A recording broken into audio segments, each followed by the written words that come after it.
aga ma arvan, et sissejuhatust on juba tegelikult eelnevatel kuudel siin tehtud teiste tunnistuste kaudu. Et naiste kodukas paastus mingil hetkel ja siis seal toimus igast ägedaid asju.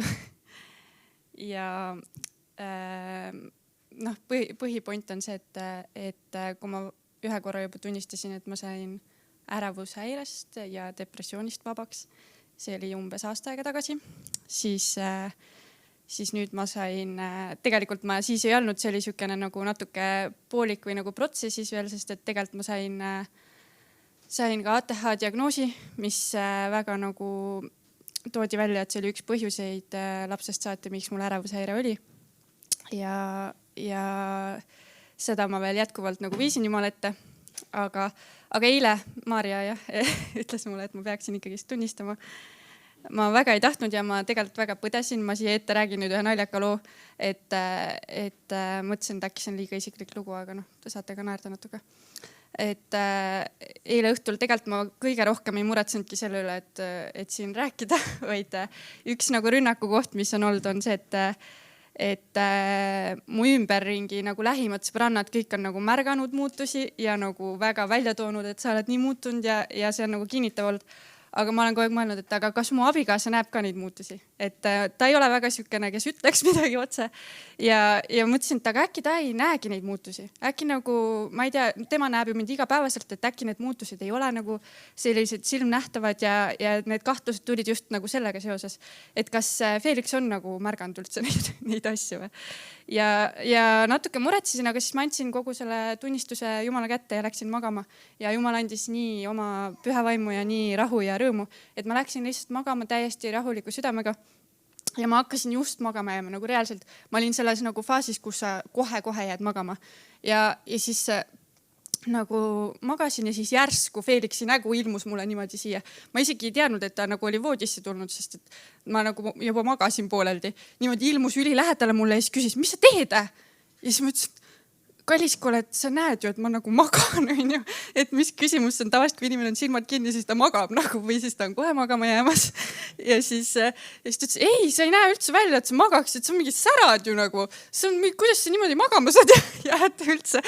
Et sul on mingi suu kõrvuni, et imelik oled, et nagu niimoodi ei jääda magama. See oli minu jaoks lihtsalt nii suur kinnitus, et ju ta ikka näeb neid nagu muutusi, sest et kui püha vaim tuleb, ma olen tegelikult suht siuke tõsine inimene, aga kui püha vaim tuleb, siis sa lihtsalt ei saa. Ja siis ma olin kogemata nagu jääd niimoodi suu kõrvuni magama lihtsalt nagu. Ja siis ma ärkasin üles selle peale, siis ta veel tükk aega jahus sellest edasi, et nagu päriselt ka mitte ükski inimene ei jää niimoodi magama, et mis sul nagu viga on. Ütlesin, kaua sa nüüd räägid sellest, et ma päriselt jäin magama nagu. Et see oli nagu minu jaoks siuke kinnitav koht. Aga siis põhimõtteliselt tegelikult peale seda, kui ma sain ärevushäirest vabaks, siis mäletan, et Maarja veel ütles ka mulle, et aga proovi, ma hakkasin tegelikult ATH ravimeid võtma. Need aitasid küll, aga need olid väga tugevate kõrvalmõjudega. Ja mäletan, Maarja veel ütles, et aga proovi ATH ravime rääjata, et äkki sa said ATH-st ka vabaks. Ja ma proovisin, ma ütlesin teie, et ATH need asjad on ikka püsivalt väga tugevalt. Ja siis ma hakkasin nagu mõtlema sellele, mõtlesin, et kust ma üldse tean, et kas ATH on nagu mingi vaimne teema, et öeldakse, et see on nagu neuroloogiline eripära, et kust ma üldse tean nagu seda, et nagu sellest saab niimoodi vaimselt vabaks saada, et kas see on mingi kuri vaim või mis iganes. Ja siis ma tükk aega nagu edasi-tagasi vahepeal mõtlesin selle peale. Ja siis ma sain aru, et mul ei ole mõtet selle peale niimoodi mõelda, et kas see nüüd on vaimne või see ei ole vaimne, et ma ei tea, kui Jeesus tegi pimeda terveks, siis tal pidi ka ikkagist neuroloogiliselt või ajus midagi väga muutuma, et isegi kui see ei ole vaimne teema, siis Jeesus saab vabaks ikka teha ja terveks teha, et ma nagu selle koha panin kõrvale. Ja järgmine asi, mida ma hakkasin tegema, oli see, et ma ei hakanud enam seda enda elu üle rääkima. Et ma ei hakanud neid ATH sümptomeid enda elu üle rääkima ja ma hakkasin nagu, jätsin ATH ravimid ära. Ja mul läks nagu palju paremaks, ma tegin nalja, et Jeesus on mu ATH ravim. Et tegelikult need sümptomid läksid palju paremaks ja kõik oli nagu selles suhtes stabiilne koos Jumalaga, aga ma teadsin, et ma peaks sellest ikka vabaks saama.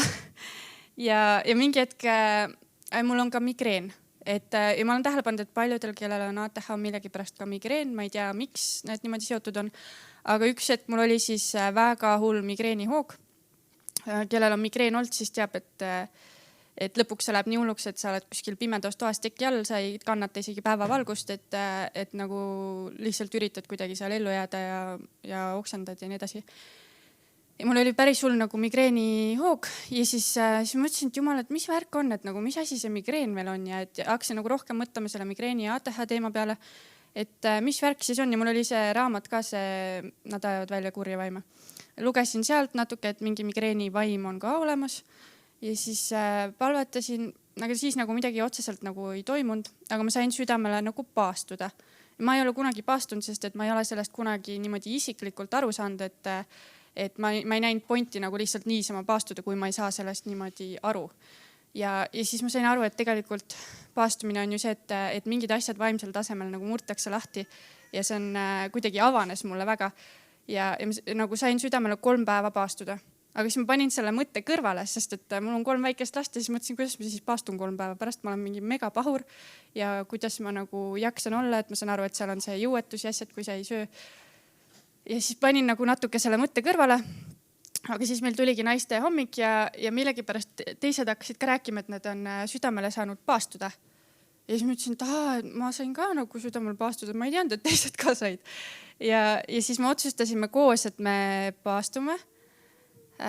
Ja ma tegin siis selle 3 päeva, küsisin veel herkiselt nõu, et kuidas ja mis. Ja ma arvasin, et paastumine on sellepärast raske, et sa oled nagu näljane ja sa oled pahur. Aga tegelikult see nagu nälg oli ainult vist esimesel päeval. Edasi oli tegelikult need ülejäänud asjad, kõik see iiveldus ja see nagu nõrkus ja need olid hoopis nagu, mis tegid raskeks asja ja nagu peavalu ja kõik nagu siuksed füüsilised asjad, mis ma arvasin, et on see hull, et sa ei saa süüa. Aga tegelikult see oli teisejärguline, et tegelikult ei tahtnudki enam lõpuks süüa. Aga see paast oli nagu raske, aga ma siis palvetasin terve paastuaja just konkreetselt migreeni ja ATH osas siis. Ja midagi otseselt ei toimunud ja paast sai läbi, ma hakkasin nagu vaikselt tasapisi sööma. Ja mäletan, oli laste lõunaune aeg ja siis ma läksin üles kontorisse palvetama. Ütlesin, et jumal, et ma lihtsalt toon selle ATH ja migreeni sinu ette, et ma ju tean, et sa saad sellest vabaks teha ja terveks teha. Ja ootasin, mitte midagi ei juhtunud, sest ma mõtlen nagu sellist, et kui sinu sees on kuri vaim, et mul ei läinud mingi süda pahaks või nagu siukseid asju, nagu mul eelmine kord oli. Et mitte midagi ei toimunud, siis mõtlesin, et huvitav, siis mõtlesin, et äkki ma nagu ootangi mingit konkreetselt, kuidas see juhtuma peab.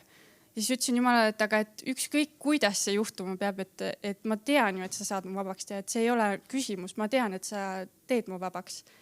Ja siis ma olin põlvili, palvetasin ja siis õnneks, tegelikult ma muidu alguses olin tooli pead.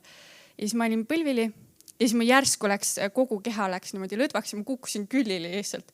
Ja siis ma nagu tükk aega ei saanud seal püsti, mõtlesin, mis asi see veel oli. Ma olin pigem nagu segaduses, et mis asi see oli.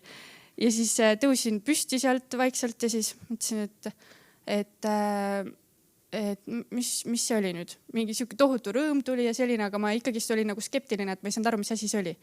Ja siis ma ütlesin Jumalale, et anna mulle piiblist midagi selle kohta, et mis asi see oli, sest ma olin nagu segaduses, et mis värk on. Ja eelmine kord ka need on need kohad, kus ma nagu teen suvaliselt piibli lahti, et eelmine kord, kui ma vabaks sain, siis ka nagu Jumal nendel hetkedel kuidagi on niimoodi kõnetanud. Ja siis ma sain kirjakoha, vist oli Luuka 4. Ta muidugi seal alguses räägib sellest, kuidas Jeesus 40 päeva kõrbes oli söömata ja joomata. Võiks arvata, et see kõnetas mind. Aga tegelikult ma pigem tundsin, et kuule, Jeesus oli 40 päeva söömata ja joomata, et sa siin 3 päevaga tead. Aga siis ma lugesin edasi seda peatükki. Ja siin lõpus on see, et ta tuli sealt kõrbest tagasi ja ta läks templisse vist kuskile rääkima.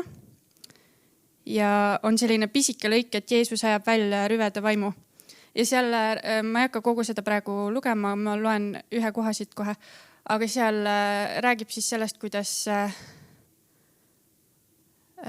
üks mees tuli ja hakkas... ma ikkagist loen siis. Jeesus tuli alla Kapernauma, Galilea linna ja õpetas neid hingamispäeviti ja nad olid vapustatud tema õpetusest, sest tema sõnal oli meelevald ja sünagoogi tuli inimene, kellel oli rüvevaim ja kes kisendas valju häälega. Mis on meil asja sinuga, Jeesus Natsaretlane? Kas sa oled tulnud meid hukkama? Ma tean, kes sa oled, Jumala püha. See on see koht tegelikult, kus see kuri vaim siis manifesteerus, et see ei olnud see mees, kes seda rääkis, vaid see oli kuri vaim. Ja Jeesus sõitles teda, jää vait ja mine temast välja ja kuri vaim paiskas mehe nende keskele maha ja läks temast välja ega teinud talle mingit kahju. Ja koht, mis mind nagu kõnetas, oli see, et miks siin on välja toodud, et ei teinud talle mingit kahju. Et kui te teate, kuidas kurjad vaimud välja lähevad, siis tihti seal on igasuguseid, kas on mingi töökimist või lähevad kisendades kurjad vaimud välja või nagu toimub mingeid selliseid asju. Aga siin on millegipärast välja toodud, et see ei teinud talle mingit kahju. Ja see nagu natuke kinnitas mind või mitte natuke päris palju. et ka niimoodi saab vabaks saada. Aga siis ma edasi olin ikka skeptiline. Siis meil oli lastega, pidime minema kuskile rattaga sõitma ja me sõitsime nagu autoga sinna kohta, kus me pidime minema. Ja siis mul oli nagu selles suhtes väga siuke rõõm ja Jumala ligiolu ja kõik, aga nagu ma ei olnud ikka kindel, et ma ei tea, nagu ma arvan, et ma kujutan ette seda. Ja siis me sõitsime autoga, mul mees sõitis ja siis ma istusin kõrvalistmel ja siis ma vaatasin ringi. Mõtlesin, et kõik nagu on hästi selge, nagu pilt on üliselge nagu, ja ma ei osanud seda kellelegi pärast nagu seletada ka, mis mõttes selge, et nagu värvid või nagu detailid või ma ei oska seletada nagu üliselge, nagu pilt jõuaks, ma ei tea, 2 korda kiiremini aiu, nagu sa vaatad, siis ma vaatasin ringi, mõtlesin, et huvitav, kas teised inimesed näevad ka niimoodi, et nagu mis värk on, nagu, et miks ma niimoodi näen nagu. Aga siis edasi nagu läksime lastega sinna rattaga sõitma ja nagu palju ei mõelnud selle peale. Ja siis ma jõudsin koju ja siis kodus nagu see selgus läks üle ka nagu sellesse kuidagi lastega suhtlemisse ja abikaasaga suhtlemisse, et nagu lihtsalt kui on mingi jama olukord või mingisugune hämamine, siis väga tuli kuidagi esile ja ma vaatasin mingid olukordi kõrvalt ja mõtlesin, mis asi see on, et mis häma see siin toimub, et kuidagi see selgus nagu kandus sinna, aga ma oletan, et see on see, mis ATH puhul tuuakse välja, on see brain fog ehk siis ajuudu, ehk siis see kadus ära, ma oletan, sest et ma tõesti ei teadnud, et inimesed nagu vist näevadki niimoodi asju. ja siis selle juures on huvitav nagu see, et kui sa saad nagu vabaks mingist konkreetsest asjast, kas depressioonist või ärevushäirest, siis see on nagu üks asi, millest sa saad vabaks. Aga ATH puhul on nii palju neid valdkondi või aspekte, kus kohas ta su elu mõjutab, et nagu minust ma käisin mingi 6 aega ringi ja iga natuke tagant vaatasin mingid olukorda, mõtlesin, mis asi see on nagu, et nii palju hakkasid nägema mingeid väikseid asju, mis sinu elus olid hästi suured, sellepärast, et need nagu nii palju mõjutasid ja nüüd need olid nagu ümber pööratud, neid lihtsalt ei olnud enam. Mitte neid lihtsalt ei olnud, vaid need olid nagu positiivsed ja neid lihtsalt ma panin tegelikult kirja mingid nagu põhilised asjad, mis ma siis hakkasin vaikselt märkama, sest et tõesti, ma arvan, et siis, kui sa saad vabaks, siis ma mõtlen, et paljud võivad öelda, et äkki sul ei olnud ka ATH-d või et äkki sa, ma ei tea, kujutasid ette või mis iganes, aga minu jaoks on nagu väga kinnitav see, et ATH ravim nagu neid samu asju üritas teha. ATH ravim ju nagu leevendab ATH sümptomeid. Aga see, kui sa saad täiesti vabaks, siis sa oled nagu mingi wow, niimoodi ka elatakse või et kuidas see nagu võimalik on. Et just see oli kinnitav, et kui sa nägid, kui palju need asjad su elu nagu varjutasid ja mõjutasid nii paljudes kohtades, et see oli lihtsalt vau. Aga ma tõin välja mingisugused kohad, mis ma hakkasin siis vaikselt märkama. Üks väga suur asi oli negatiivne sisekõne. Et mul oli väga palju negatiivset sisekõnet, nagu juba igast pisikeste raskuste või selliste raskete kohtade peal. Hästi kergesti tuli selline tuligi selline nagu ründav negatiivne kõne, et sa oled mõttetu ja mingid täiesti siuksed asjad, kuigi ma tean, et ma ei ole mõttetu. Aga lihtsalt nagu need tulid hästi tugevalt ja ma ei saanud nagu sinna midagi teha ja üks ATH ravi, ma mäletan, võttis selle negatiivse sisekõne ära ja ma mäletan, ma veel ütlesin Jumalale ka, et kuidas see on võimalik, et üks ravim võtab negatiivse sisekõne ära, aga siis ammugi saad ju sina selle ära võtta, et nagu, et mis värk sellega on. Et ja selle negatiivse sisekõnega see on hästi naljakas, see on siiamaani niimoodi, et tulevad mingid rasked momendid ja ma saan aru, et need on need kohad, kus ma olen, muidu on tulnud see negatiivne sisekõne. Ma vaatan neid olukordi ja ma saan aru, et ma ei saa mõelda neid mõtteid, need on kuskil, aga ma ei saa neid edasi mõelda. Nagu see lihtsalt ei ole füüsiliselt võimalik. Sul oleks nagu mingi ümberkodeerimine toimunud, et see lihtsalt ei ole võimalik. Nii, oota. Sellega kaasas käis ka hästi suur ülemõtlemine ja muretsemine. Et ma mõtlen just näiteks tööasjade ja asjadega, et kui seda negatiivset sisekõnet tuli, siis palju oli ka seda, et kui olid mingid rasked tööülesanded, siis ma tihti tegin need ära ja sellega kaasneski hästi negatiivne sisekõne, et sa ei saagi asjadega hakkama ja nii edasi. Ja ma üldiselt 2 tundi siis peale seda veel muretsesin nende asjade üle, et kas need said õigesti tehtud, kas nendega on kõik korras. Ja see, et kui ma ükskord tegin mingit ülirasket tööülesannet esimest korda elus üldse, siis ma tegin selle ära, oli küll raske, aga panin arvuti kinni ja siis mõtlesin, et nojah, oli küll raske, aga et tehtud sai ja läksin mingit asja tegema, siis ma sain aru, et oota, mis asja, et ma nüüd ei jäänudki 2 tundi sellest mõtlema, et kuidas see nagu võimalik on. Et siuksed nagu pisikesed asjad, aga minu jaoks nii suured. Üks suur asi oli veel ülestimuleeritus, mis mul on olnud eriti hull helidega. Ja lastega see on olnud hästi nagu raske, sellepärast et lapsed on lärmakad ja see on normaalne, et nad on lärmakad. Aga ma tundsin, et ma olen hästi tihti olengi enamuse ajast ülestimuleeritud ja need helid nii ärritavad mind, et ma olin lastega enamuse ajast lihtsalt pahur. Nagu, et juba kui keegi rääkis rohkem või kõvema häälega ja mingeid helisid oli veel lisaks, siis ma lihtsalt ütlesin kõik, et ära räägi minuga. No, et põhimõtteliselt ma ei saanudki lastega eriti nagu normaalselt siukses keskkonnas nagu rääkida. Et ma kohe nagu muutusin hästi pahuraks ja seda võib-olla saabki niimoodi kirjeldada, et nüüd tagantjärgi, et valjud helid ja kõik asjad on nagu füüsiliselt sulle nagu, need on nagu siuksed kriipivad, nagu keegi tõmbaks küntega tahvlit mööda. Et need on hästi nagu, seda ei olegi vist võimalik kellegile niimoodi seletada, kes ei ole seda tundnud. Et see oli hästi suur asi, ma olin selle jaoks veel ostnud endal need luupkõrvaklapid, mis nagu summutavad seda. Aga siis mingi hetk ma avastasin, et see on ka kadunud. Niimoodi, et meil käivad tihti naabri lapsed ka meil. Ja üldiselt ma ei luba neil tuppa tulla, sest et siis 5 last karjub meil seal toas. Et nad peavad õues olema. Aga siis nad tulid nagu teenistuselt just, ma mäletan. Ja siis nad küsisid, et kas nad võivad tuppa mängima tulla. Ja siis ma ütlesin, et tulge. Ja siis ma avastasin mingi hetk, et meil on toas nagu 5 last ja kõik nad reaalselt, nad lärmasid ikka täiega. Kõik lärmavad, kõik nagu karjuvad ja siis üks minu lastest tuli kööki ja siis küsis mult midagi ja siis ma tegin süüa ja siis ma tavaliselt sellel hetkel ma olen nagu üliülestimuleeritud ja ma ütlen, et kõik ära räägi minuga, et hiljem räägime sellest, ma ei saa sulle praegu vastata. Ja siis ma lihtsalt jätsin söögi tegemise pooleli ja vastasin talle ja siis ma vaatasin seda olukorda ja mõtlesin, et siin on päris suur lärm. Ma ei ole tähelegi pannud, et see lärm on kuskil kaugel, et see ei ole see kriipiv lärm, vaid see on kuskil nagu palju kaugemal, kui ta muidu on, et seda ei ole enam. Siis ma mõtlesin, et vau, et see on küll nagu, mis asi see veel on. Ja ühesõnaga neid asju on veel, ma võin veel mingid asjad tuua. Hästi raske koht oli ATH-ga ka energiataseme ja selline nagu kõikumine. Et kõik sotsiaalsed olukorrad, ka koguduses käimine olid minu jaoks nagu sellised, et ma iga kord sõitsin koju, ma olin nii füüsiliselt täiesti läbi kui ka vaimselt täiesti läbi. Ja käiski kogu aeg energiatase lihtsalt niimoodi, et kõik asjad nii kõvasti mõjutasid.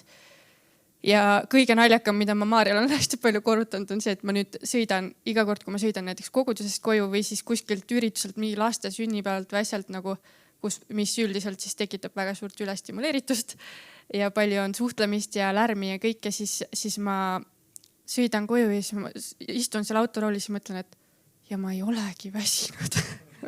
ja ma ei oska seda seletada, see on nii naljakas tunne, sest et ma olin iga kord nagu täiesti, ma pidin mingi pool päeva taastuma sellest nagu.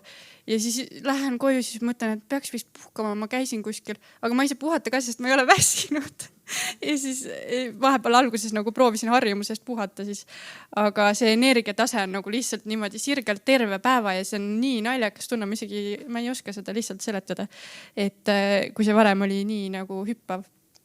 Et vot ja neid kohti on kindlasti veel pisikesi kohti.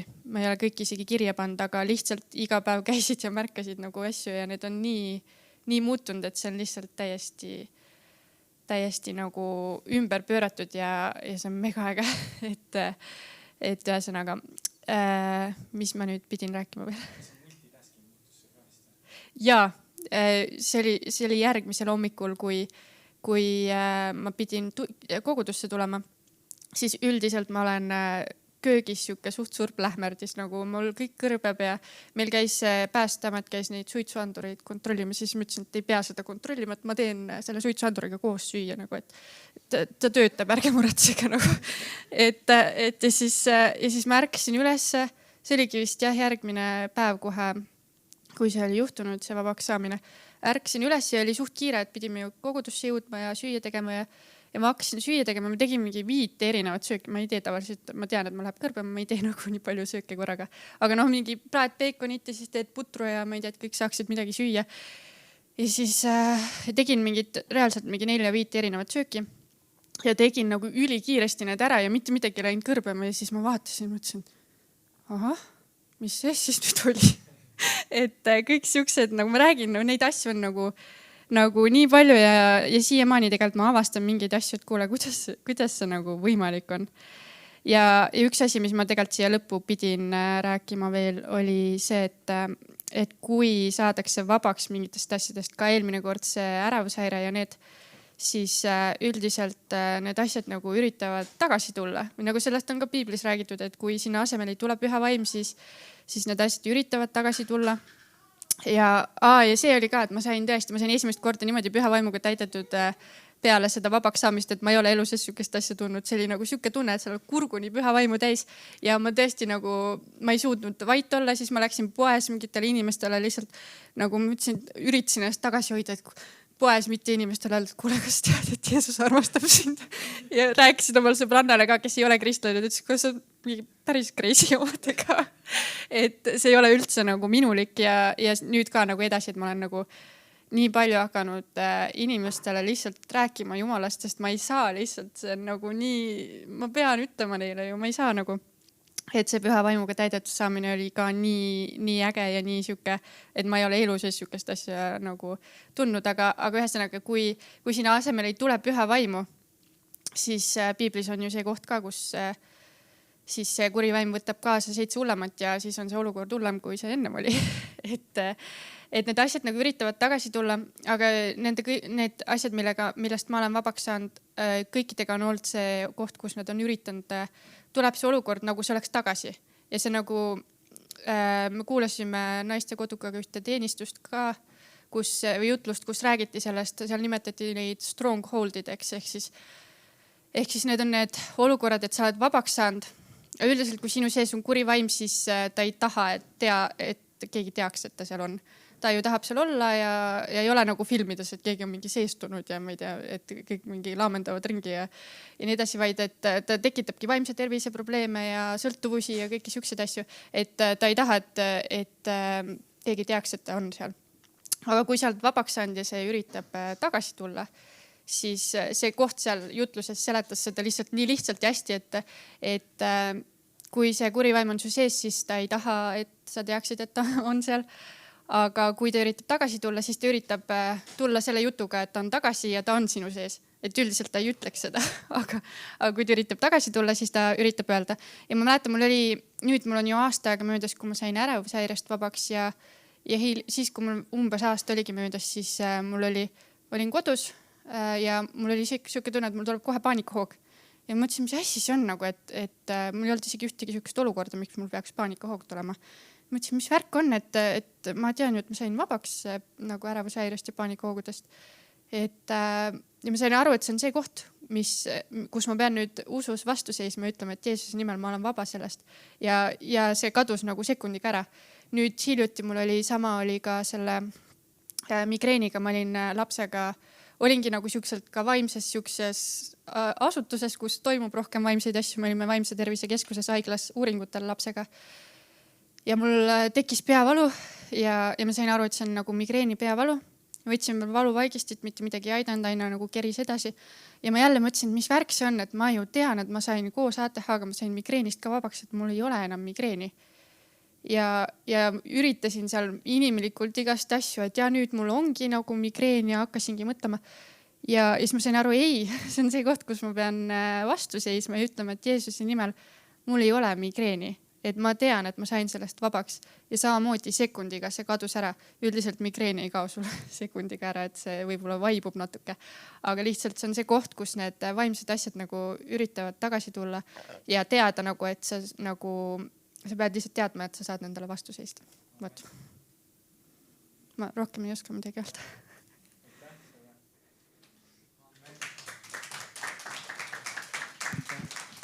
Amen.